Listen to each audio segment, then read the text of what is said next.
आज के आधुनिक दौर में दिन और रात का फर्क मिटता जा रहा है क्योंकि मानवीय गतिविधियां अब चौबीसों घंटे जारी होती है।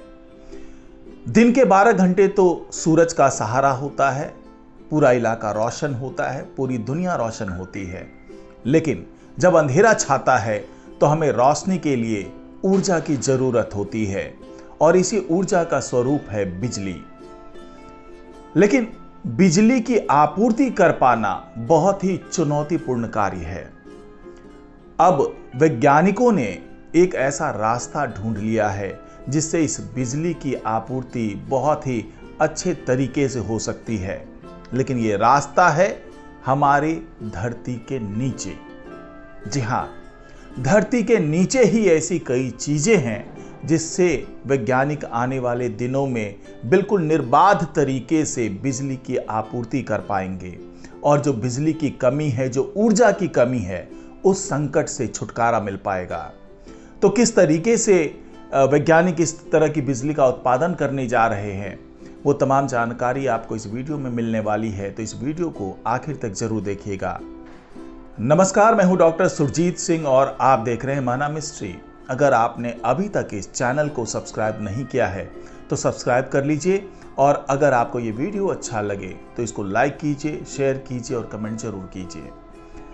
तो वैज्ञानिकों ने जो वो जरिया ढूंढा है बिजली को पैदा करने का, वो जरिया है मैग्मा। जी हाँ, मैग्मा यानी पिघले हुए चट्टान, यानी वो चीज जो आप ज्वालामुखी के विस्फोट के दौरान देखते हैं जब उससे लावा बाहर आता है और वो जो तरल पदार्थ के तौर पर बाहर निकलता है, वही मैग्मा है।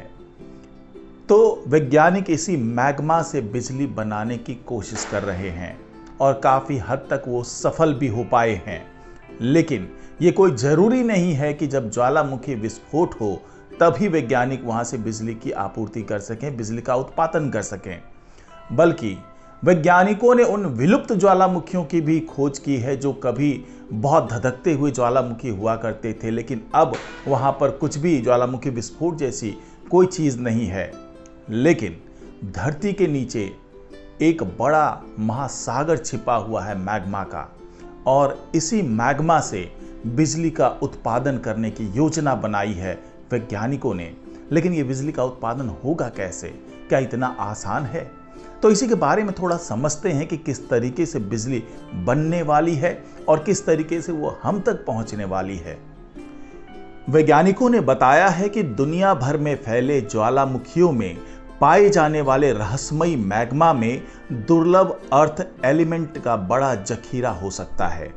ये इलेक्ट्रिक वाहनों, पवन टरबाइनों और पर्यावरण के लिए बेहतर दूसरी तकनीकों के लिए महत्वपूर्ण तत्व साबित हो सकते हैं। यानी मैग्मा से मिलने वाले तत्व दुनिया की एनर्जी की कमी को दूर करने में मददगार हो सकते हैं। वैज्ञानिकों ने एक रिपोर्ट जारी करके ये दावा किया है कि ये जो मैग्मा है, जो दुर्लभ पृथ्वी का तत्व है, जैसे लैटानन, नियोडीमियम और टेरिबियम, वो पृथ्वी को गर्म करने वाले जीवाश्म ईंधन के साथ अपने लंबे विनाशकारी संबंध को तोड़ने में दुनिया की मदद करने के लिए अहम है। हालांकि इस मटेरियल को निकालना चुनौतीपूर्ण हो सकता है क्योंकि ये अक्सर कम सांद्रता में पाई जाती है। ऑस्ट्रेलियाई राष्ट्रीय विश्वविद्यालय के रिसर्चर्स माइकल एमनबर्ग का कहना है कि नया अध्ययन एक नया रास्ता खोलता है। ये शोध पिछले साल आर्कटिक स्वीडन की किरुना में दुर्लभ पृथ्वी तत्वों के विशाल भंडार की खोज से प्रेरित है, जो लौह अयस्क के विशाल भंडार पर बसा शहर है। वैज्ञानिक समझना चाहते थे कि क्या उन लौह समृद्ध ज्वालामुखियों के अंदर कुछ है जो इन्हें दुर्लभ पृथ्वी तत्वों से समृद्ध बनाता है। तो वैज्ञानिकों ने बताया कि हमने कभी किसी सक्रिय ज्वालामुखी से लौह समृद्ध मैग्मा को फटते नहीं देखा है। इसके बावजूद हम जानते हैं कि कुछ विलुप्त ज्वालामुखी में इस तरह का रहस्यमयी विस्फोट हुआ था। ऐसे में इसलिए वैज्ञानिकों ने इन विलुप्त ज्वालामुखियों से समान संरचना वाली सिंथेटिक चट्टान का उपयोग करके अपनी प्रयोगशाला में मैग्मा की जांच की। और इस तरह के जो तमाम शोध किए गए उसके निष्कर्ष में यह दावा किया गया कि एक बार जब चट्टान पिघल गई और मैग्मेटिक बन गई तो लौह समृद्ध मैग्मा ने अपने पास के दुर्लभ पृथ्वी तत्वों को अवशोषित कर लिया।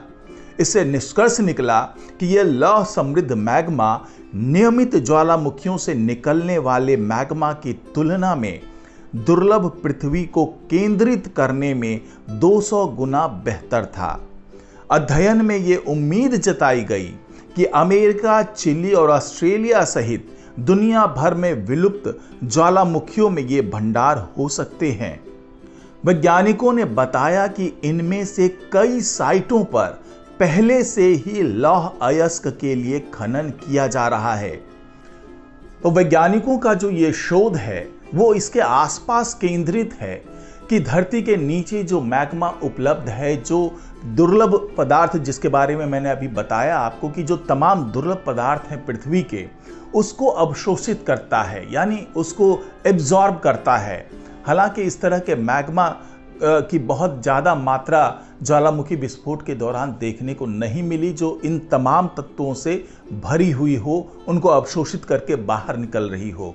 लेकिन कई ऐसे ज्वालामुखी हैं, कई ऐसे दुर्लभ और विलुप्त ज्वालामुखी हैं जिसके विस्फोट के समय इस तरह की चीज़ें देखने को मिली थी, यानी कि उसके नीचे अभी भी इस तरह के मैग्मा मौजूद होंगे।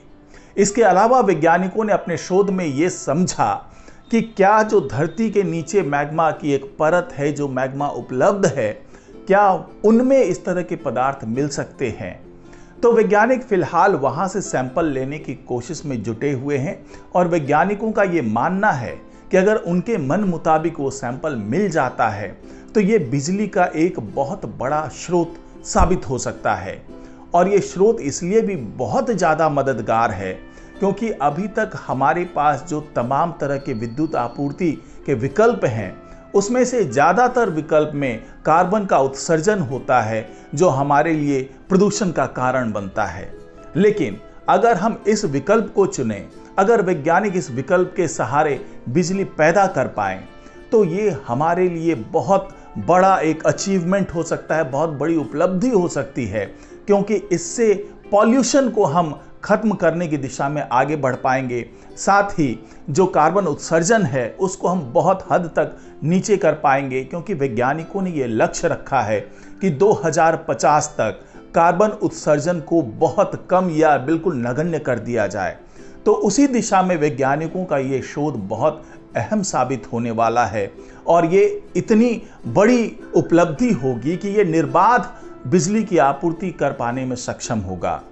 क्योंकि ये जो मैग्मा की मात्रा की बात कर लें तो ये प्रचुर मात्रा में हमारी धरती के नीचे मौजूद है और अगर उससे बिजली बनने लगा तो ये हमारे लिए बहुत बड़ा अचीवमेंट होगा और साथ ही जो ऊर्जा की खपत हम पृथ्वी वासियों के लिए है उस खपत को पूरा कर पाने में ये पूरा स्रोत जो है वो सक्षम होगा। तो आज की रिपोर्ट में फिलहाल इतना ही। नमस्कार।